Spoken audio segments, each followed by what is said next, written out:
நம்ம சேனலில் வீடியோ போட்டோடனே உங்களுக்கு மெசேஜ் வரணும் அப்படின்னு நீங்கள் நினச்சிங்கன்னா ரைட் சைடில் இருக்கிற ரெட் கலர் சப்ஸ்கிரைப் பட்டனை ப்ரெஸ் பண்ணிக்கோங்க. அப்படியே பக்கத்தில் ஒரு பெல் சிம்பிள் வரும், அதையும் கிளிக் பண்ணிட்டீங்கன்னா உங்களுக்கு மெசேஜ் தவறாமல் வரும். சரி, வாங்க வீடியோக்குள்ளே போகலாம். ஒரு வயதான முதியவர் தினந்தோறும் யாசகம் வாங்கி பழிச்சிக்கிட்டு இருக்காரு. யாசகம் அப்படிங்கிறது எல்லாத்துக்கும் தெரிஞ்சது தான். பிச்சை எடுத்து பழிச்சிக்கிட்டு இருக்காரு. அப்படி அந்த பிச்சை எடுத்து பழிச்சிக்கிட்டு இருக்கிற அந்த பிச்சைக்காரருக்கு ஒரே ஒரு தட்டு மட்டும்தான் சொந்தம். மற்றபடி எல்லாத்துக்கிட்டையும் கையேந்துறது தான், ஒருவேளை சாப்பாட்டுக்கு. இப்படியே இவருடைய வாழ்க்கை போய்கிட்டே இருக்குது. அப்படியே ஆப்போசிட்டில் வந்து பார்த்திங்கன்னா ஒரு 30 வயது கடந்த ஒரு பெண்மணிக்கு 2 குழந்தைங்க இருக்காங்க. அவருடைய கணவர் வந்து ஒரு ஆஃபீஸில் வேலை செய்கிறாங்க. இவங்க வந்து ஒரு தொல்லியல் நிபுணர். இவங்களும் வந்து பார்த்திங்கன்னா நார்மலாக வந்து எங்கே போனாலும் ஏதாவது ஒரு பொருளை, பழமையான பொருட்களை வந்து கண்டுபிடிக்கிறதே வந்து வேலையாக இருக்குது. இந்த மாதிரியான இவங்களோட 2 பேரோட லைஃப்பில் ஒரு சம்பவம் நடக்குது. இந்த முதியவர் இருக்கார் இல்லையா, வயசான முதியவர், இவருக்கு எங்கே போனாலும் போய் யாருக்கிட்டையாவது வந்து யாசகம் வாங்கணும் அப்படின்றது தான் வந்து பொழப்பே. திடுதிப்புன்னு கோயிலுக்கு போவார், திடுதிப்புன்னு கடைக்காட்டுக்கிட்ட போவார், தெருவில் உட்காருவார். ஆக மொத்தம் யாராவது ஒருத்தவங்க சாப்பாடு கொடுத்தா கூட அதை வாங்கி சாப்பிட்டுக்கிட்டே இருப்பார்.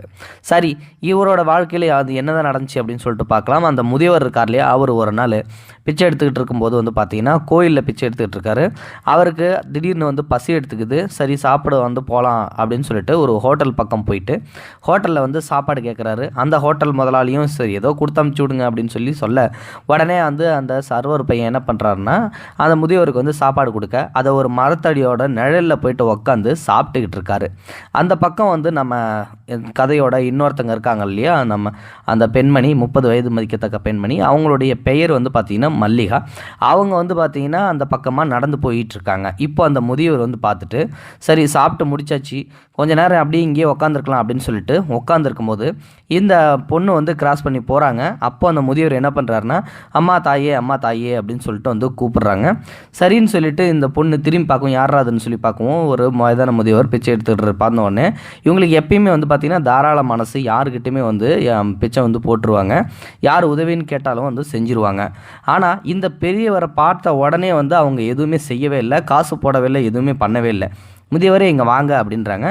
அவரும் அங்கே போகிறாரு. சரி, நீங்கள் எத்தனை வருஷமாக பிச்சை எடுக்கிறீங்க அப்படிங்கும்போது எனக்கு விவரம் தெரிஞ்சதுலேருந்தே நான் பிச்சை தான் எடுத்துகிட்ருக்கேன். எனக்கு விவரம் தெரிஞ்சதுலேருந்தே எங்கள் அப்பா அம்மாவை நான் பார்த்தது கிடையாது.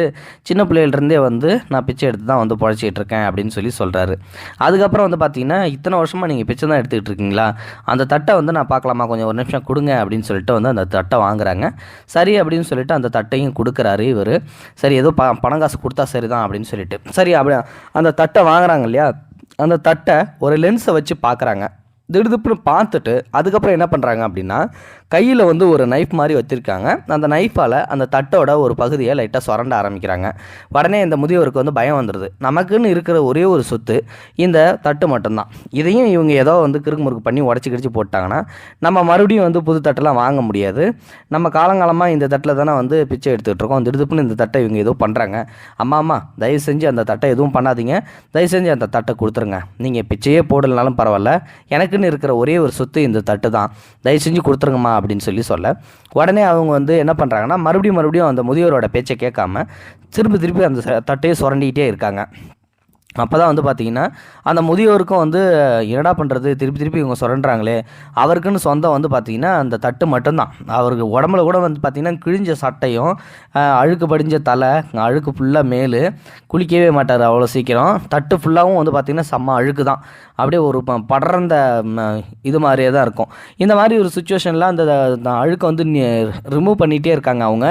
இவரும் வந்து அம்மா தாயே செய்து தயவு செஞ்சு கொடுத்துருமா, ஒன்றும் பண்ணாதம்மா, தட்டை உடைக்காதம்மா அப்படி இப்படின்னு சொல்லிட்டு கெஞ்சி பார்க்குறாரு. ஆனால் வந்து அந்த அம்மா எதுவுமே செய்யவே இல்லை.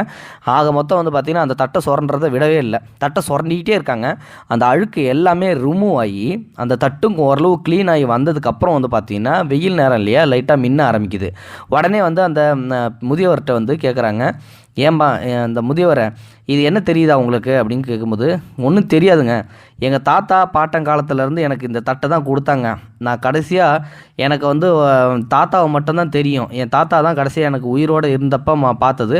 அவர் தான் இந்த தட்டை நீ பத்திரமா வச்சுக்கணும், இது எனக்கு எங்கள் பாட்டங்காலத்தில் கொடுத்த தட்டு, இந்த தட்டில் நீ வச்சு பொழைச்சிக்கோன்னு சொல்லிட்டு ஒரு ராஜா கொடுத்தாராம்மா அந்த தட்டை அப்படின்னு சொல்லிட்டு எங்கள் தாத்தா சாவறதுக்கு முன்னாடி சொன்னார்.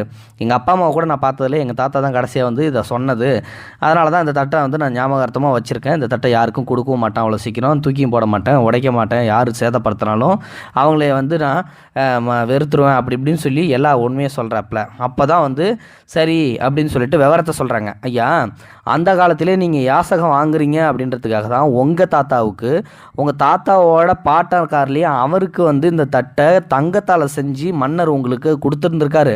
அந்த தட்டோட அருமை தெரியாமல் இன்ன வரைக்கும் நீங்கள் பிச்சைக்காரராக இருக்கிறீங்க. இன்றைக்கி இந்த தட்டோட விலை மதிப்பு பிரகாரம் பார்த்தா இந்த ஊர்லேயே நீங்கள் தான் மிகப்பெரிய கோடீஸ்வரராக இருந்திருக்க வேண்டியது.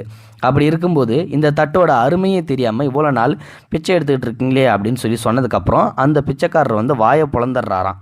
இப்படி தான் இந்த கதையை எதுக்காக நான் சொன்னேன் அப்படின்னு சொல்லிட்டு நிறைய பேர் கேள்வி கேட்பீங்க.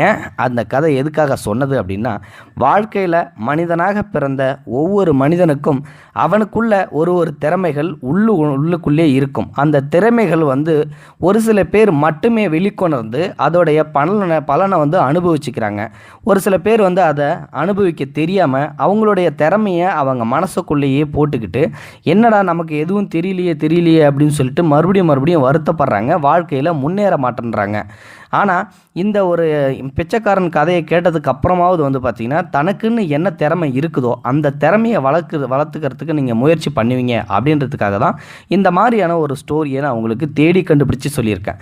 ஸோ இதிலேருந்து உங்களுக்கு நல்லாவே தெரிஞ்சிருக்கும், ஒவ்வொரு மனிதனாக பிறந்த ஒருத்தருக்கும் கண்டிப்பாக ஏதாவது ஒரு திறமை இருக்கும். சிலருக்கு பாட்டு நல்லாவே வரும், சிலருக்கு டான்ஸ் நல்லா வரும், சிலருக்கு இன்டர்நெட்டில் நல்லா வேலை செய்கிறதுக்கு வரும், சிலருக்கு கூலி வேலை செய்கிறதுலேயே வந்து பார்த்திங்கன்னா பயங்கரமான அறிவுத்திறன்லாம் இருக்கும், சில பேருக்கு சயின்டிஸ்ட் ஒர்க் இருக்கும், சில பேர் மெக்கானிக்லேயே நிறையா திறமைகள் இருக்கும், சில பேர் வந்து பார்த்திங்கன்னா இசையில் வந்து நிறையா திறமைகள் இருக்கும். இந்த மாதிரி அடுக்கிக்கிட்டே போகலாம். ஒவ்வொருவருக்கும் ஒவ்வொரு திறமையை ஆண்டவன் பிறக்கும் போதே படைச்சிருக்கான்.